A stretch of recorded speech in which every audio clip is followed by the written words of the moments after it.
When you're creating a view, you'll notice you need to modify materials. Doesn't matter what you're using, from plants, terrains, atmospheres, everything is using specific materials, included like clouds. So let's create a sphere. That will be our sphere to test. And to currently, you can see it's just a simple basic material. We need to apply and modify. As example, to access material editor, you can select object, right click. You can go edit material from here. You can also just going in the properties for the object, double time click, or you can click on icon edit material. It's many ways you can access. Overall, you come to material editor. If you open first time, by default you probably will be in a basic material editor, which is very simplistic way to work without overwhelm over the numbers of controls, and it's fine for the beginning. What I do recommend for you to switch to advanced material editor, and it will specify right here on top, advanced material editor. This will provide you with a lot of controls. So let's overview them, and we'll look a little bit more in details after. First, on the top, you notice right here we have a toggle button between basic material editor and switch.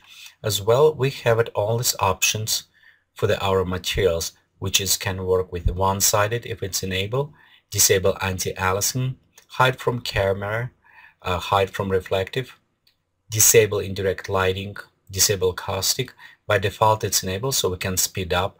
If you work with a water or maybe semi-transparent glass, you probably want to turn on, because by default this will be turned off. Okay, we also have it ignore lighting, ignore atmosphere lighting, don't cast shadows, don't receive shadows, only shadows can be cast, made shadow reflections, showing a timeline for our material if you want animated materials, disable material animations, and also animated material surfaces. That is work quite a bit for the example as a water rather effect. So this is simple optimizations. That also, till we speak about optimization like Gaussian right here, in effects right here you'll notice it is additional option for optimizations, where you can texture anti-aliasing boost, you can increasing, you can sub-raise quality to decrease actually, and this mostly if with your water and reflections, many times you don't need it that high reflections, so you can decrease and it speed up quite a bit. And also other ones, it's mapping mode. We'll come back to mapping mode in a second. So let's continue. We'll look right here on a type of materials, and this is represent almost all types that we're using. A simple material, it's not necessarily mean cannot be complex. It's meaning materials, and it can add layers or different materials over this to create it very complex put together. Mixed materials, it's we take two materials and with using specific influence of environment, maybe function, distribution, and alpha can mix between those two materials. You can also influence how much of the materials we influence by using mixing proportions. This is material still used quite a bit in some other options, but slowly replacing by using layers material. Let's go back to simple material, and next we have the volumetric material. Volumetric material also can use it by the hypertexture material as well. They utilize same effect, and if you're going in a lighting right here, you can see we have it hypertexture. We'll look on that one materials in a second when we're going through all of them before. So let's go ahead and cancel again, go back, and next we have an ecosystem and particle type of material. So if you enable, you're familiar, it's created ecosystem. When you add any object right here, you have an option to turn this to particle effect emitter or other effects by enable particle motions. You'll notice if you enable particle motions, it will create right here effect as motions as well as timeline is enabled. So let's disable. Let's go back to the normal ecosystem. Okay, let me clear this point. So right here, ecosystem will look more specifically in ecosystem tutorials. This is different type. When you can create multiple layers by adding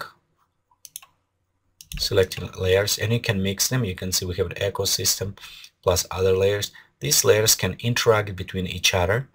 Then also you can boost them, increase how this layer will overlay, change the order. You can select layer and use the arrow keys on the side to change hierarchy of this as well. You can delete this, or you can add global layer. Global layer, if it exists, it will new, add it to a Vue 11, and I will recommend you to look on what's new in Vue 11 to see how the global layers working. Again, right here is a different type of the layers, and those ones will look a little bit more in details on each of them and see what they can do. You can also specify a name for specific layer or for the material when you select it.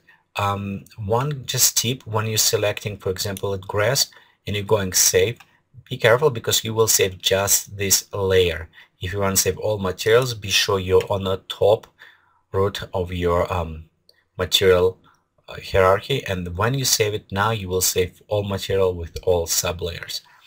Next we have it scale, and scale related how the material scale overall, and it's based on what type of the object it is. So let me delete this one as example. So we'll go default, and you notice right here we have it world standard. We also have it join to delete the world cylinder, spheric. It's depend on the object how distribution happen, and object standard and parametric cylinder. Most time you will use it world standard or object standard or object parametric. The other ones, it's more usable in specific situations, depend on what shape the object, and I find out in most cases it's just world standard or object standard, object parametric. The mapping mode of the world standard, it's mean it's take all this texture and it's map it to coordinates of world. So if we move our object, our so when we move our object, the texture will kind of almost stick to the world, so it will change. This is very helpful, for example, when you have it texture applied to the mountains and different mountains. So on this case you can modify it and it will affect with world standards. Sometimes when you have a single object, you want this texture map it easy to control it if it's using coordinates of the object. In this case you want to use it object standard or object parametric mode. For the more on these materials and how all of this affect, I do recommend you to reference the Geekatplay website, and specifically to the Vue materials guide.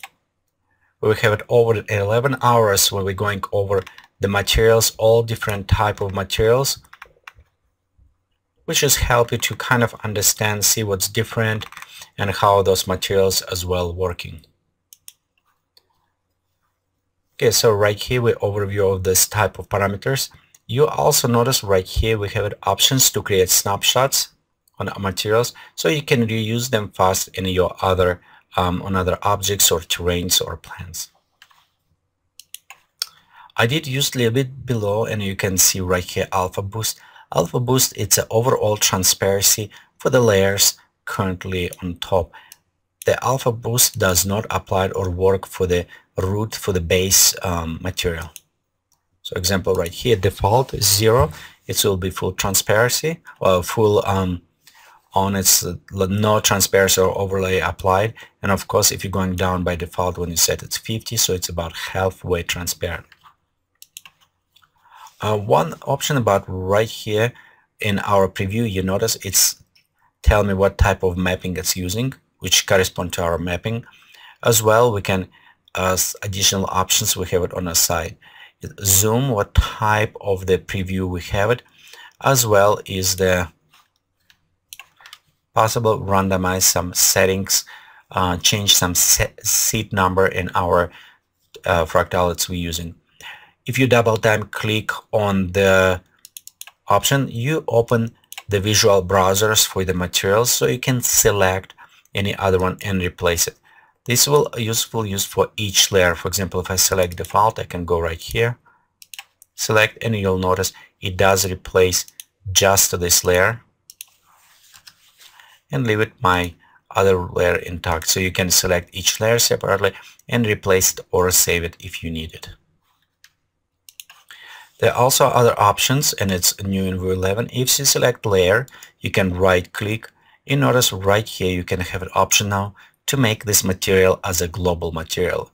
Global material will act as a extension of all materials that going through other objects which share this material. In some cases, think about it is layer that apply to every material, and if you modify in one place, it will affect other ones as well. This is nicely used if you have like terrains, multiple terrains, and you want to modify this across all terrains, so you can apply as a global material and use this as well. You can also associate it global material with a specific object. Okay, also on the menu till we here, you can edit currently material, which is we currently do. You can copy, paste if it's copy. You can reset the material to the base. You can also load it, save, associate it, or receive additional information if you need it about material. On the side, we're using highlights. The highlights, it does not change material. However, they temporarily assign the color over. It does help when you work, for example, with terrains and you want to see the distribution. So you can use it, these two highlighters, to see where the materials will reside. Okay, as long as we created new global material, you notice we have a new icon where we can select and add global material if we need it. As well, if you go over, it will say if we want to add. So this is kind of nice options on the side of the edition in View 11.